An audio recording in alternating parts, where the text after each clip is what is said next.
So Evelyn, how's the refashion runway collection going?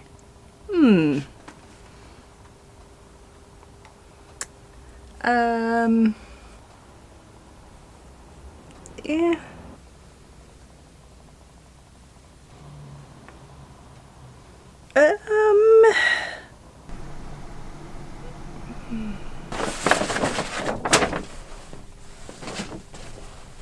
This is what's left of the men's suit?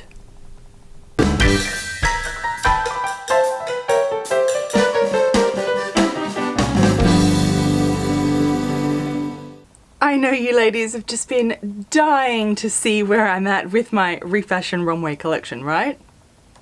I hope so, because that's what this whole video is about. Welcome back. If we are just meeting for the first time, my name is Evelyn Wood. I'm a dressmaker, sewing teacher, and I am actually creating a refashioned runway collection. I know, who has the opportunity to do such a thing? Let me quickly explain what the collection is, but basically this video is going to just be showing you where I'm at through each of my projects and just give you an update and see where I am, because about halfway through, so I thought it would be a nice time to kind of... So this collection is for a runway show that is hosted by an organisation called Reverse Garbage here in Queensland, Australia. So they basically take things that would have been thrown out and into landfill from industry and all types of everywhere, and they resell it. So it's just like this random, weird... They've got buckets of just... the most odd things that you've ever seen in your life. And so I think this is the third year that they're running this refashion parade called Worn Out. And now if you are in Brisbane, Queensland, Australia, I would love for you to join. There will be links down below for you to come to the event, come to the Runway Spectacular. I even have some of you modeling for me, which is like so amazing. And it's just a huge runway parade. There's 3 different categories. There's a wearable art, a cosplay, and I'm doing the refashion section. Now this whole collection I've called the Art of Garment Renovation, because as you know, I have coined this thing that we do of remodeling, upcycling, refashioning garments and clothing. It's not really new. We're kind of like a touch of history in there. If you look back, it's been done through all of time. All of time has done this thing. And in older text, it's called garment renovation. So I like to call it that. And that's why I've called this the Art of Garment Renovation, because I wanted to do something special, some really fun refashions to really show people just what you can do with recycled, thrifted clothing. You can turn them into something spectacular. So, for some reason, I decided that doing 3 outfits would be a good idea. Now I'm about halfway through each. So my first one is day wear, and it is a refashioned men's suits into kind of a 1930s, 40s inspired women's suit. I'll show you more in a second. My second outfit is evening wear, and that's going to be a 1920s inspired evening wear costume. And the third one is resort wear, where I've got some fun beachy resort 1930s themed ideas for that one. So let me take you through each of them and I'll show you where I'm at on each of these projects, because it's not maybe quite as far as I might like to be. But okay, I think I'll save the before and afters for when I do an actual video, refashion video. So one of my episodes of Thrift to Vintage is being filmed at the same time through each of these. So that has been proving the most difficult part of this whole process thus far, because I feel like I'm filming 4 or 5 different videos all at the same time, and it's really quite difficult to think where I was in this one and that one and putting all the clips together, and that's a whole nother story. But let me show you my men's suit refashion. So if you recall, this one was using, one moment please. So I was really inspired by the 1940s. I found a collection of different make, do and mend themed, I guess, instructions from how to turn a men's suit into a women's suit for during the wartime. So this is like late 30s, early 40s, actual instruction manuals. And I thought, how cool would that be to copy it, or at least do my kind of version of it? This kind of went out the window a bit for reasons I will explain in the video on this. So I definitely ended up doing my own version of that. I haven't been able to follow their instructions. And so I really wanted to do a waistcoat instead of a jacket.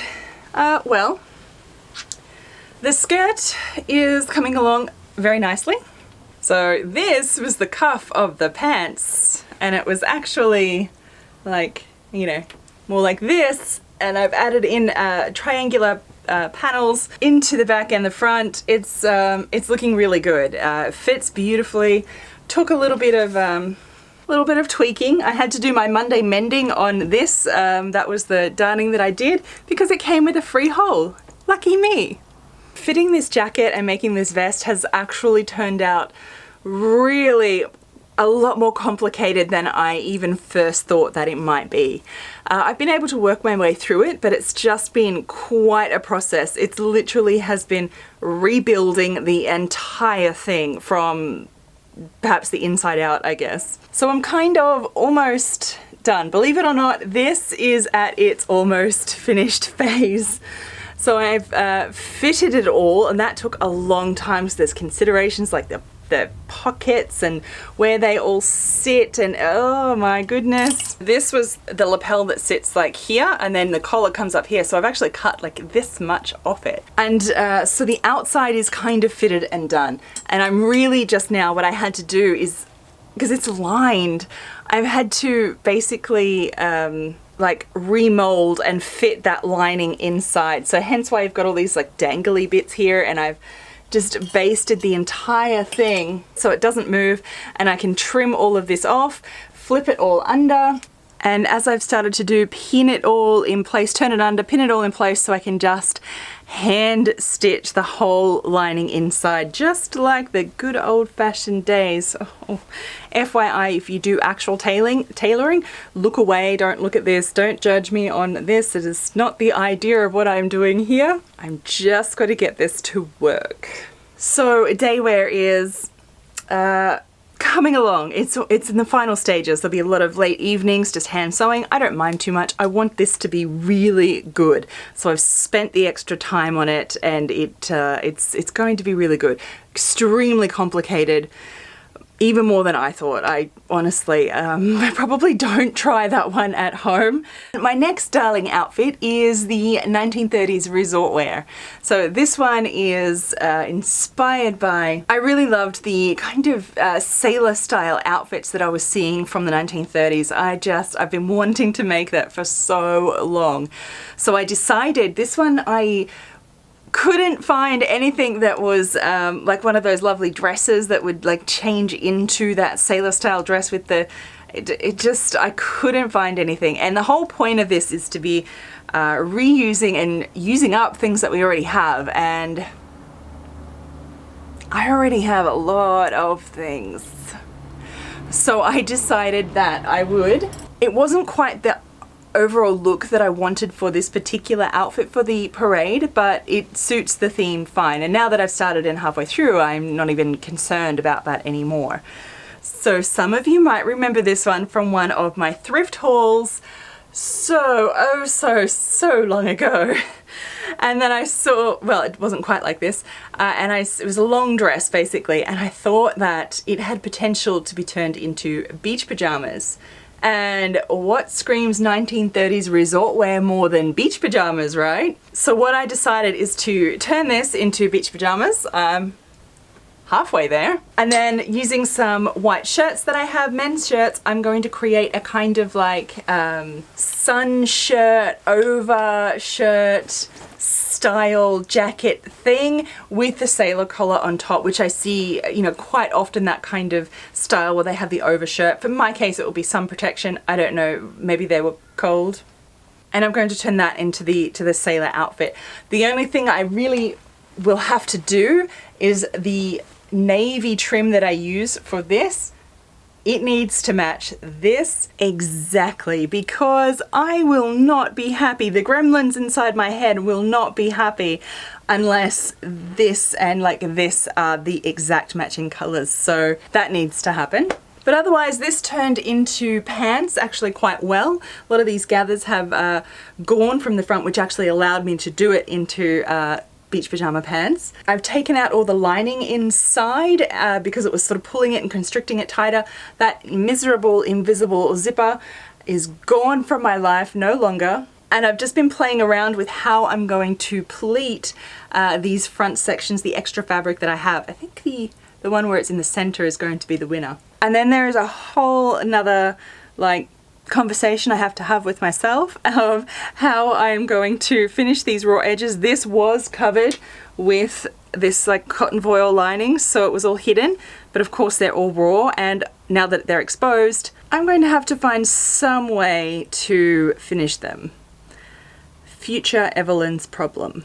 Now that leaves us to the last look, and that is my 1920s evening wear. So I was really inspired by this sort of beaded, what you expect from 1920s evening wear. A lot of Miss Franny Fisher images ran through my Pinterest board for this inspiration. I'm really thinking like beaded overdress and a simple slip underneath, which is currently these scarves. Yeah, this one's some pretty beading here, yeah. And a black, very plain, straight dress that I found at the thrift store, thankfully, to go underneath. But it's being washed, and it's nothing to look at anyway. And that's pretty much as far as that project has gone. I really wanted to have a coloured slip underneath, and I may still make one, I'm not sure, out of some reclaimed fabric that I found, but this black one will work, and I think will fit my models that are wearing these as well. That has been a consideration through this whole thing. I'm not only fitting it for like me, it's easy to fit on myself as I'm going, but they need to fit models on the night as well, so I've always got that back in my mind. The refashion that I have for this 20s dress, I'm kind of thinking it's going to be called the simplest 1920s refashion you can possibly do. So hopefully I'm correct, and I'm not too worried about that one. It should come together pretty quickly. I'm keeping all of the scraps as I go along because I might use them for little bits of things or something, I'm not sure, along the way. They're obviously not all complete and finished yet, so things change. Like this suit, I would love to decorate and put some there are so many ideas, but time is limited. I just finished a very, very big other project, so I've had a few days to really get back into this now, and it should come together quite quickly now that I actually have more time and focus to just get it done. So I'm really looking forward to it. It's so nice to just be so engrossed in a project, and you know when you get to that point and you just like, everything's exciting, you just get lost, hours are gone before you, and you're just sewing and just creating and thinking of new ideas as you go along. It's just, I love seeing the pieces come together. I'm kind of at that point. I find that that's almost the most exciting part, is the point where you start to see the item come together, even more than finishing it. I think that's the point that I get the most excitement out of. I don't know, let me know, what do you think? Is that a point, your point of excitement, or are you trying to always finish and that's the exciting point for you?